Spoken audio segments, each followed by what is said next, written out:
अगर मैं ये कहूँ कि लहसुन के ये बेकार छिलके नहीं बल्कि सोना है तो ये गलत नहीं होगा। अब तक आप लहसुन के इन कीमती छिलकों को फेंककर बहुत बड़ी गलती कर रहे हैं। तो इस वीडियो को देखने के बाद आप लहसुन के छिलके कभी नहीं फेंकेंगे। ये छिलके सोने से भी ज्यादा कीमती हो सकती है। जी हाँ, सोने से भी ज्यादा कीमती।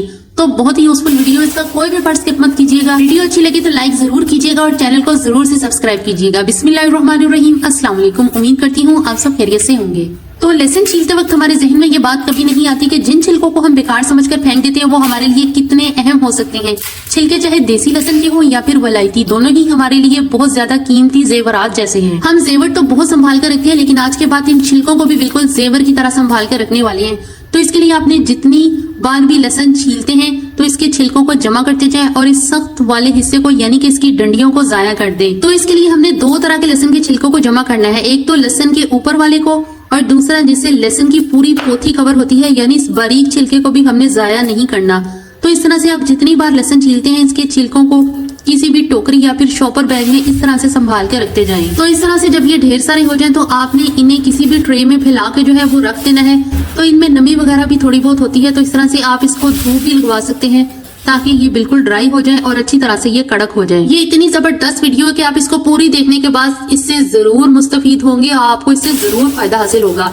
तो इस तरह से मैंने इनको ट्रे में जो है वो फैला के रखा हुआ था तकरीबन एक दिन के लिए, तो ये बिल्कुल अच्छे से कड़क हो गए। अब आपने करना यह है कि इन छिलकों को किसी भी ब्लेंडर जार में डाल देना है, लेकिन इसके लिए इनका ड्राई होना बहुत जरूरी है और इनको अच्छे से पीस ले। 1 मिनट से पहले ये बिल्कुल बारीक पाउडर की तरह पिस जाएंगे, लेकिन अगर इनमें नमी हुई तो फिर इनका पाउडर बिल्कुल भी नहीं बनेगा। नमी की वजह से ये आपके ब्लेंडर जार में ऐसे ही घूमते फिरेंगे और इनका बिल्कुल भी पाउडर नहीं बनेगा, बिजली अलग से जाया होगी। इसलिए जरूरी है कि इनको 1 दिन की धूप जरूर लगवा लें। आपके पास जो भी ब्लेंडर जार है जिसमें आप गरम मसाला वगैरह पीसती हैं तो उसको धोकर अच्छी तरह से सुखा लें। इसमें जो है वो लहसुन के लिए छिलके पीसे, नहीं तो इनको चॉपर में भी बारीक पीसा जा सकता है। जब इनका पाउडर बन जाए तो फिर इसको इस तरह से जरूर छान लें। छानना बहुत जरूरी है क्योंकि इसका जो दरदरा हिस्सा होगा वो निकल जाएगा और लहसुन के छिलकों का बिल्कुल फाइन सा पाउडर हमें मिल जाएगा जो कि बिल्कुल आटे की तरह होगा। तो इस तरह से आपने इस दरदरे हिस्से को जो है, इसका जो दरदरा जो पार्ट है वो इसको जाया कर देना है और इस तरह से हमें ये बिल्कुल एक फाइन सा आटे की तरह का पाउडर जो है हासिल हो गया है, जिसे आप किसी भी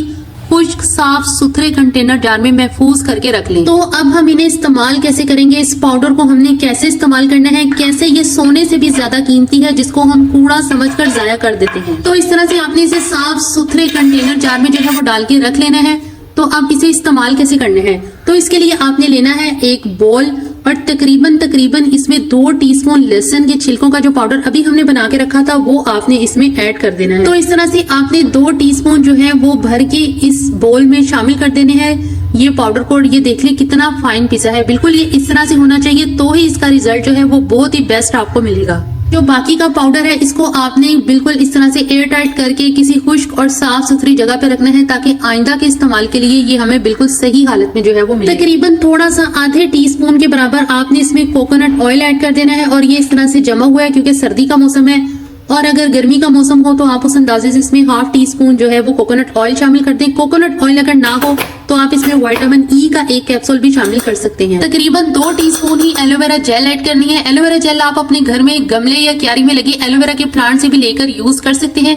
अच्छी तरह से इन सब अज़ा को मिक्स कर लें। अब आपने इसमें कोई सा भी पील ऑफ मास्क जो है वो शामिल कर देना है, वो भी थोड़ी सी अमाउंट में शामिल करना है। ये आप किसी भी कंपनी का यूज कर सकते हैं, 30 से 40 रुपए में आपको इजीली मिल जाएगा किसी भी मेकअप स्टोर से। अगर ये ना मिले या फिर आप इसे ऐड ना करना चाहें तो फिर अंडे की सफेदी शामिल कर दें। 1 अंडे की सफेदी आप पहले किसी बोल में निकाल लें और इसे अच्छी तरह से फेंट कर जो है वो इस मिक्सचर में शामिल कर दें। अब अच्छी तरह से इन तमाम चीजों को मिक्स कर लेने के बाद आपने इसे अप्लाई कैसे करना है और कहाँ करना है। ये रेमेडी आपके लटके ढलके बूढ़े चेहरे को फौरन से टाइट कर देगी क्योंकि लहसुन के छिलकों में ऐसी प्रॉपर्टीज होती हैं जो चेहरे को फौरन से 30 से 35 साल तक पीछे ले जाएंगी। ये आपकी असली उम्र को तो कम नहीं करती, लेकिन आपके चेहरे और हाथों पर पड़ी झुर्रियों को फौरन से खत्म करके अपनी असली उम्र से कई साल पीछे आपको जवानी में लौटा देती है, जिससे आपका चेहरा चमकता और ग्लो करता है। ये रेमेडी आपके चेहरे को इतना गोरा कर सकती है कि आपकी सोच होगी जहां आप अपने चेहरे को जवान और हसीन दिखाने के लिए लाखों के बोटॉक्स और फिलर्स पर अपना पैसा बर्बाद कर रहे हैं, तकलीफ अलग से उठाते हैं, वहां पर यह सस्ती सी लेकिन इंतहाई फायदेमंद रेमेडी इस्तेमाल करें। इस रेमेडी को इस्तेमाल करने का तरीका इंतहाई आसान है। साफ सुथरी और धुली हुई स्किन पर रात को सोने से पहले अप्लाई करें। 30 मिनट तक इस रेमेडी को अच्छे से अपने फेस पर लगाकर छोड़ दें। 30 मिनट बाद चेहरा साफ कर लें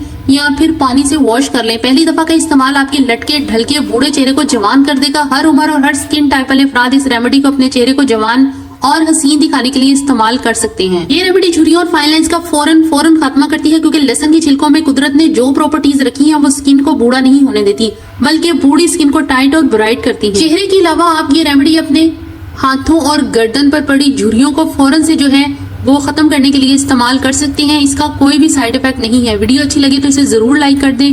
मिलते हैं नेक्स्ट वीडियो में। अल्लाह हाफिज। Thanks for watching.